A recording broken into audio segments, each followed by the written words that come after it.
सभी श्याम प्रेमी भक्तों को जय श्री श्याम। कैसे हैं आप सब? उम्मीद है सब अच्छे होंगे। प्रेमियों, आज हम आपके सामने बाबा श्याम की पूजा की संपूर्ण विधि लेकर आए हैं। काफ़ी प्रेमियों के फ़ोन आते हैं कि बाबा श्याम की पूजा कैसे करें, क्या करें, और कोई ऐसा उपाय बताइए कि जिससे पैसा भी खर्च ना करना पड़े और बाबा की पूजा भी हो जाए। प्रेमियों, आज हम आपके सामने बाबा श्याम की पूजा की संपूर्ण विधि बताएंगे और वो उपाय बताएंगे बिल्कुल जो आप आसानी से कर सकते हो और आपको पैसा भी खर्च नहीं करना पड़ेगा और आपकी पूजा भी हो जाएगी। इससे पहले हमने एक वीडियो बनाई थी, बाबा श्याम को अरदास कैसे लगाई जाती है। लाखों प्रेमियों ने वो वीडियो देखी और उनके काम भी बने। हमारे पास उस वीडियो के कारण सबसे ज़्यादा फ़ोन आते हैं कि हमने आपकी वो वीडियो देखी, वैसे ही अरदास लगाई और बाबा श्याम ने हमारी अरदास स्वीकार कर ली, हमारी सुन ली, हमारी ज़िंदगी बदल दी। जिस प्रेमी ने अभी तक वो वीडियो नहीं देखी है, इस वीडियो के एंड स्क्रीन में आपको वो वीडियो मिल जाएगी, तो उस वीडियो को भी आप ज़रूर देखना। अब हम आपको कुछ आसान से उपाय बताएंगे। अगर आप याद नहीं रख सकते तो एक पेन लेकर कॉपी पर आप लिख भी सकते हैं, कोई परेशानी नहीं होगी। नहीं, बिल्कुल छोटे छोटे उपाय हैं, ध्यान से सुने। कोई भी प्रेमी वीडियो छोड़कर न जाए, आपसे प्रार्थना है।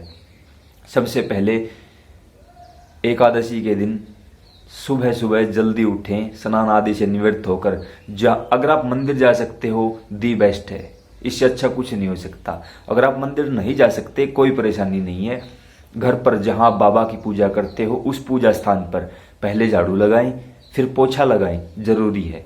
झाड़ू पोछा से क्या होगा, आपकी जो बदकिस्मती की लकीरें हैं वो बाबा श्याम अपने पास रख लेंगे, ध्यान रहे।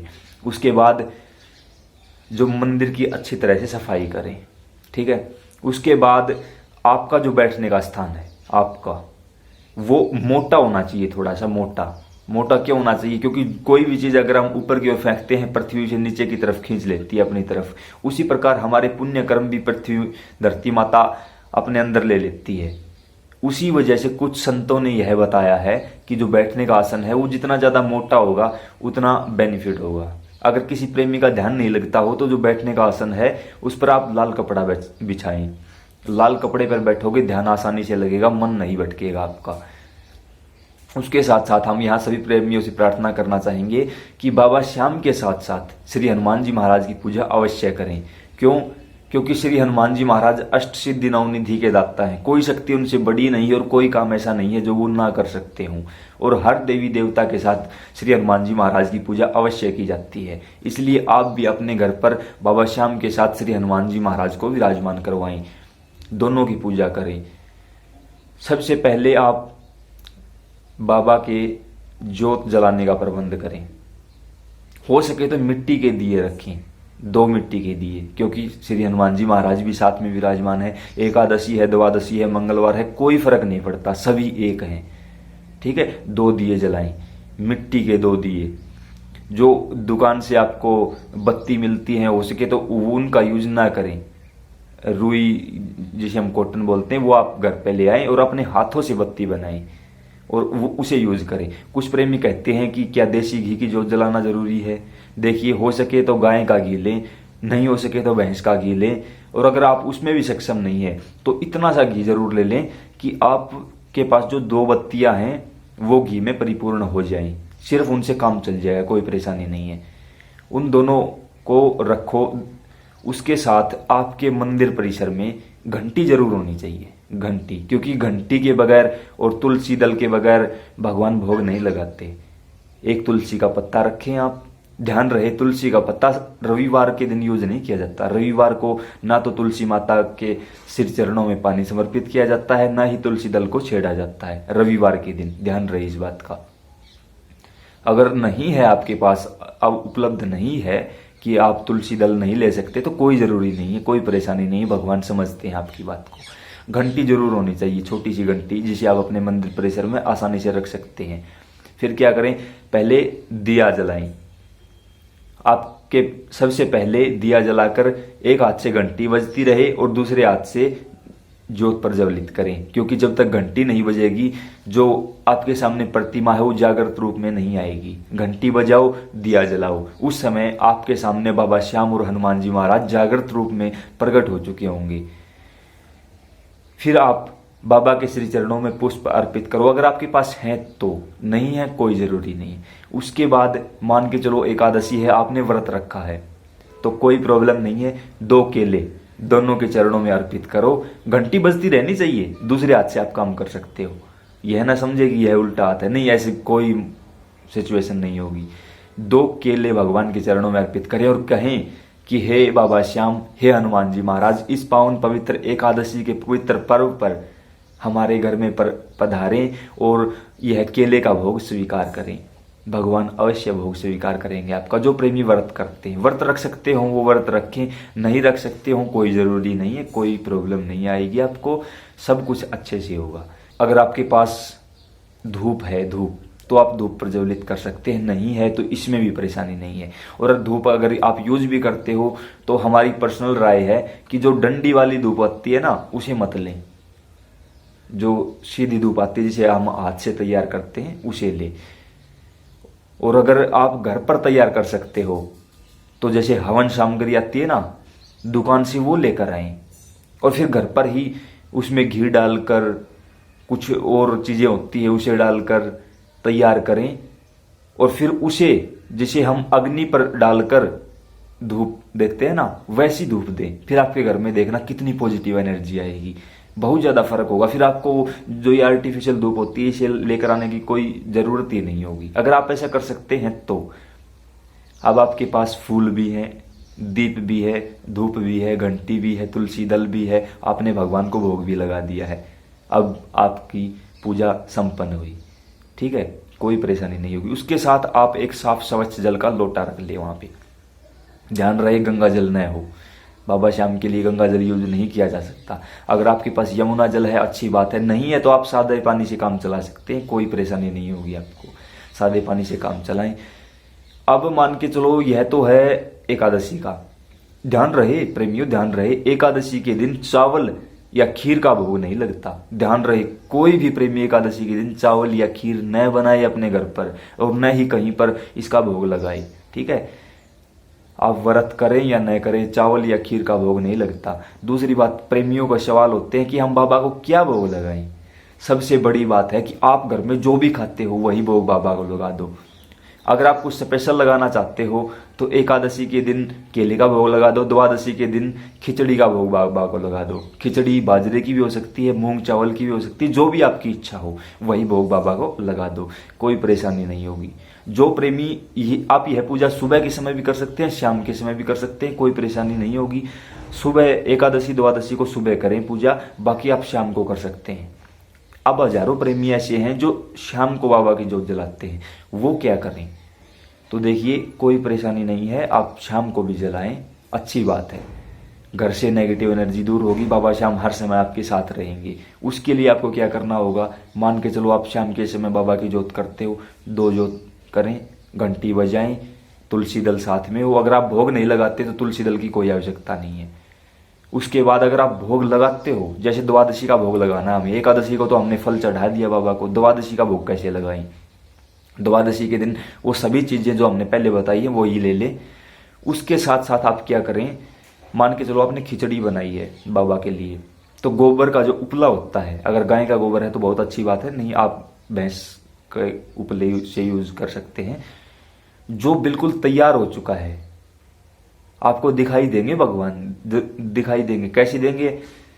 जो आपने उपला अग्निदेव से प्रसन्न हुआ, जो उपला है जो बिल्कुल तैयार हो चुका है, उसे आप रख लें अपने पूजा स्थान पर। और फिर आपके पास जो भी भोग है, खीर का है, चूरमे का है, खिचड़ी का है, उस भोग को आप थोड़ा सा उठाएं और जो उपला है उसके ऊपर रख दें। रखोगे तब वो जलना स्टार्ट हो जाएगा। उसके ऊपर थोड़ा थोड़ा थोड़ा थोड़ा इस उंगली से घी डालते रहें, इस उंगली से घी डालते रहें।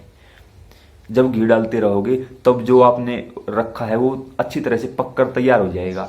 जैसे उस समय घंटी चलती रहे, ध्यान रहे प्रेमियों, घंटी चलती रहे, घंटी बंद ना हो, घंटी चलती रहे। उस समय पर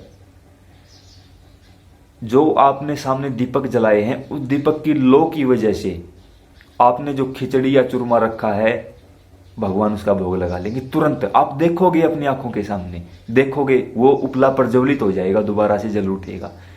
उस समय भगवान भोग लगाते हैं। उस समय इस बात का विशेष ध्यान रखें कि आपको कोई और न देख पाए, आपके घर का परिवार का जो सदस्य है वो कोई और आपको न देख पाए, और आप भी उस समय घंटी चलती रहे और आंखें बंद कर लें।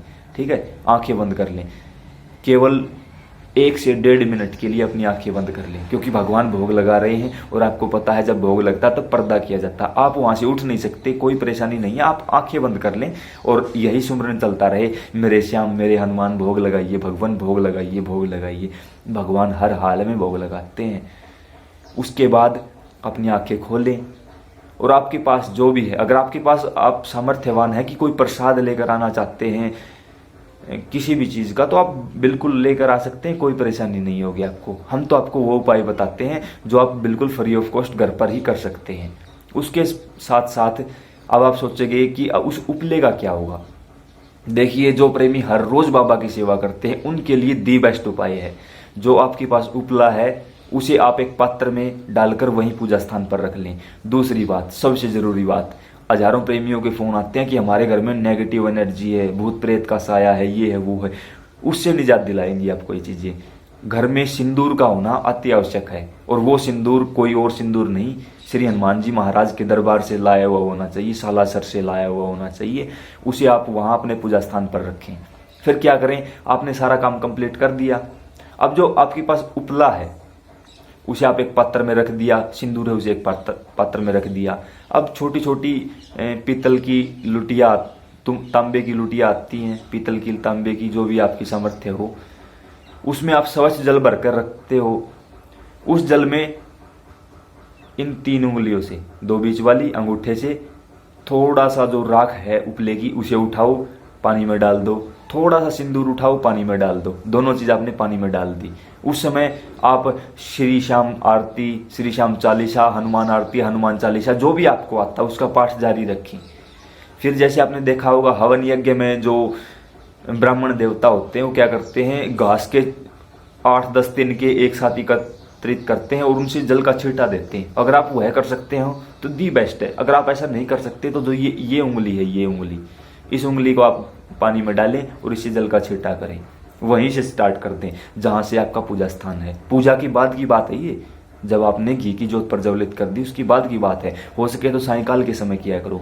क्यों किया करो? क्योंकि सायंकाल के समय जिस घर में घी का दीपक जलता है वहां नेगेटिव एनर्जी दूर हो जाती है और माता लक्ष्मी आती है। क्योंकि दिया अंधेरा, जो अंधेरा होता है, दिया उस अंधेरे को दूर करता है और उजाले का मतलब माता लक्ष्मी है। ऐसा किया करो आप। अगर नहीं करते तो आज से शुरू कर दो, अगर आपकी समर्थता है तो। उसके साथ साथ आप उस जल को उठाएं, उस लुटिया को उठाएं और जहां आपका पूजा स्थान है वहां से बाहर की तरफ चल दें।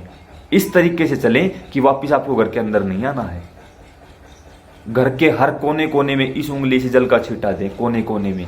ऐसा करते करते बाहर चले जाएं। बाहर जो आपका मेन गेट है वहां भी छींटा दें। घर का जो मेन गेट है वहां लक्ष्मण रेखा लगा दें, उस जल से जो बचा हुआ जल है। लक्ष्मण रेखा का मतलब है वहां कोई नेगेटिव एनर्जी प्रवेश नहीं कर सकती। रात के समय क्यों बताते हैं? क्योंकि हर नेगेटिव एनर्जी रात के समय ज्यादा एक्टिव हो जाती है। और अगर आपके घर के बाहर लक्ष्मण रेखा है तो क्या मजाल है किसी की कोई प्रवेश कर जाएगा? नहीं हो सकता। फिर वापस अंदर आए, जो लुटिया है उसे साफ जल से दोबारा धोएं, साफ जल उसके अंदर रख दें और फिर वहीं पूजा स्थान पर रख दें। फिर वही बाबा के सामने बैठकर प्रार्थना करें कि भगवान अपने इस घर में और अपने इन बच्चों पर सुख शांति समृद्धि हर प्रकार की चिंताओं से दूर रखना। इन बच्चों को ध्यान रहे अपने इस घर पर और अपने इन बच्चों को, हमारे घर पर या हमारे बच्चों को नहीं, अपने। ठीक है, इस बात का विशेष ध्यान रखिए। साथ के साथ गुणगान करते रहें और इस बात का विशेष ध्यान रखें कि घर में किसी भी प्रकार की मांस मदिरा का सेवन न होने पाए।